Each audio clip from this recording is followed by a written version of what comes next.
Charlamagne? Yes, sir. What up, Unc? What up, baby? I call you because I was on the plane. I'm looking at Elizabeth Warren's statement, and I wrote something nasty to her, like, you just call our pit bull down. Call our pit bull off. You know what I mean? Because I felt like we're destroying our potential. Hillary Clinton is the most investigated candidate in the history of American politics. She has been the nominee. Well, if the people are just joining us, we have Russell Simmons on the line. Good morning, Uncle. Now, Good morning. You want to call it and talk about some things you heard on the Farrakhan interview and some things that are on your mind. First, let me say this. Minister Farrakhan saved my life at 17. I'm 58. He's my second father. I'm involved in producing his documentary, his life story. I'm his biggest fan, and I've been an organizer of every march he's had. I've always supported. I held a reception for the most recent march for him, and I'm his servant. Right. I'm not a member of the nation, but I've always been family, where every city, every minister is my dear friend. Absolutely. So I want to say that first. And everything that he has done for black Americans is amazing. No black American has, if Black Lives Matter, he's saved more black lives than anybody. Right. Word. Everybody. He's saved more black lives. So that's first. But they have never endorsed the candidate, not even the president. Although I know in his heart he wanted to see the president, and he said things that are flattering in the same way that he said truthful and beautiful things about Bernie Sanders. And I supported Bernie as I did Dennis Kucinich and other progressive candidates. I supported Kucinich before I endorsed Obama because I cared about the issues, not only the personality, and not only because I care about all the things that Bernie Sanders, and to the left of Bernie, I occupy Wall Street. And I know what all of those issues are, and I also know that 400 people in legislators who do take money, and some of them, despite their money, do what's the best they can. Gotcha. Bernie Sanders is no deity. He's no saint. He's a candidate. Okay. He's a very positive candidate, and his effect on our two-party system is positive. He was our third-party candidate, as Dennis Kucinich was in my mind, like a third-party candidate who brought up ideas. Bernie pushed those ideas further than any of these third-party candidates have ever been able to do.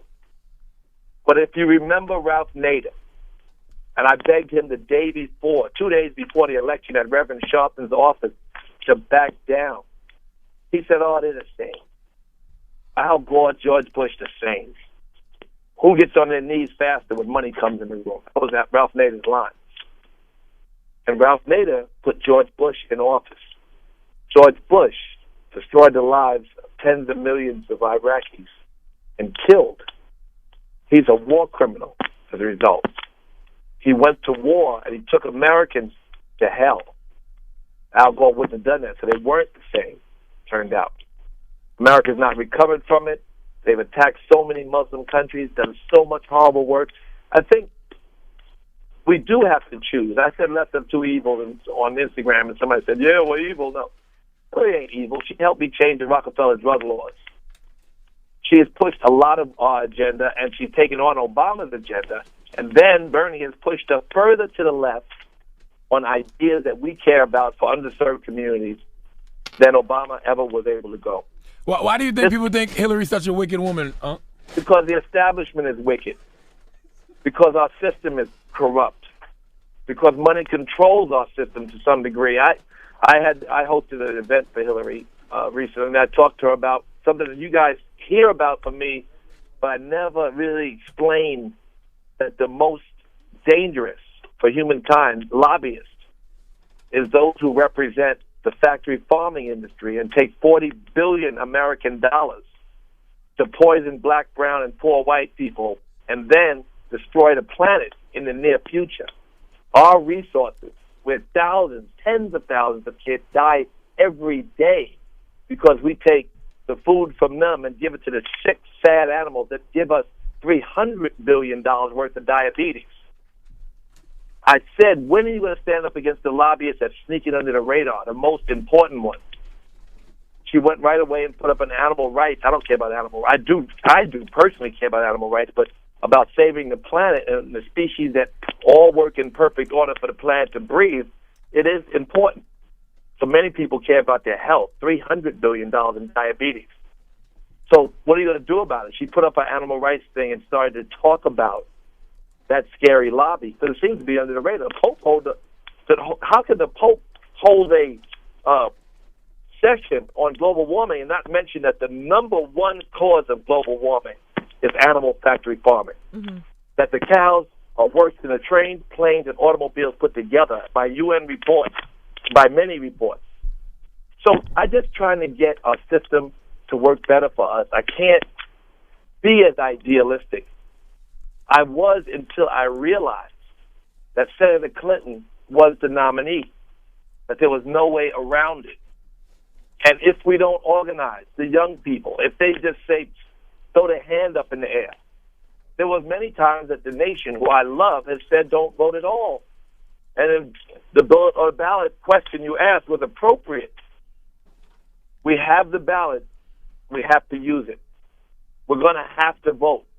Trump, who I've known for 30 years, good friend. We can laugh and joke about certain things. You know, he can even say something anti-Semitic, and I can say, no, you don't mean that. And he can say something kind of racist or funny, and I can say, no, you don't mean that. So we were friends, and my friends and I always agree, or they sometimes do say Islamophobic or anti-Semitic or horrible things. I just laugh it off. I still want him to be the president. Got you.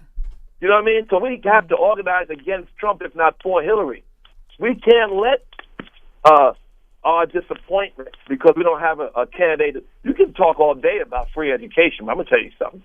They can't even fix the health care. Obama broke his neck for Obamacare. We have to further that policy. All the Republicans want to do is get rid of the little Obamacare we have.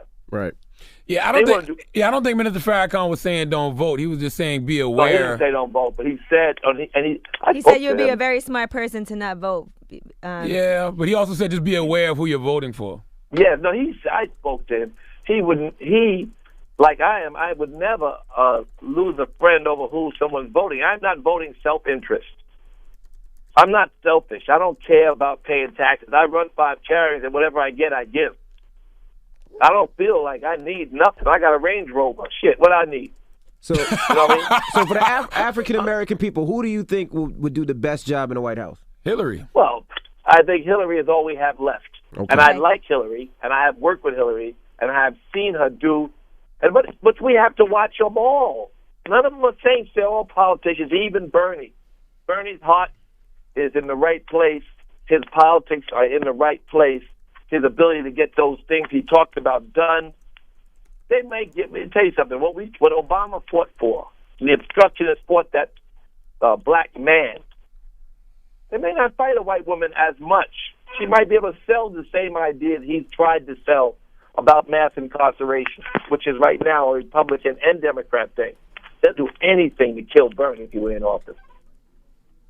Okay. So I'm just saying this because I just want our people to vote. And I want our people to vote. And I don't mind Bernie staying in the race. I just don't want no more personal attacks. If you want to attack politics, that's what we need to do, to push the party to represent us in a good, and to try to deliver to us things that we need. But we can't let them continue to attack us personally because the sentiment of the people against the establishment is so high. And I've seen this happen in Europe where horrible people got put into office because progressive, idealistic young people fought so hard for something, and then they put up a candidate that they had put in office. I mean, in a nominee position who was not electable. You also know that they would spend so much money. We don't have to worry about what they would do to Bernie. He's not the nominee. He's not the nominee. It's done. Gotcha. So when we know that, we got to start making choices, and we start to soften up towards the person that we fought against. It was a healthy debate. She's the nominee. Let's go to work. I agree. Against Trump and for her, we have no choice. Right. Us versus Trump. Thank you, Russ. I see so much hate against Hillary Clinton too, and I think people need to be respectful of who you want to vote for. That's right. If you're supporting Hillary Clinton, I get hate, man. I live for hate.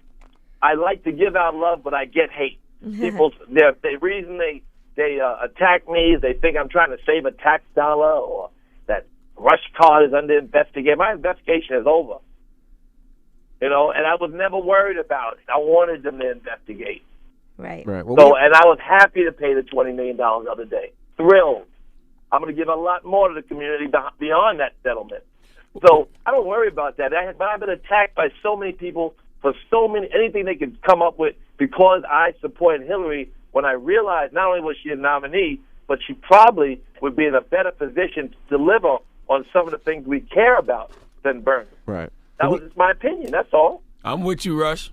Well, we appreciate you for calling in, and it's always us versus Trump. Us versus I Trump. love you, and thank you for having my father and my hero and our greatest black leader on your show.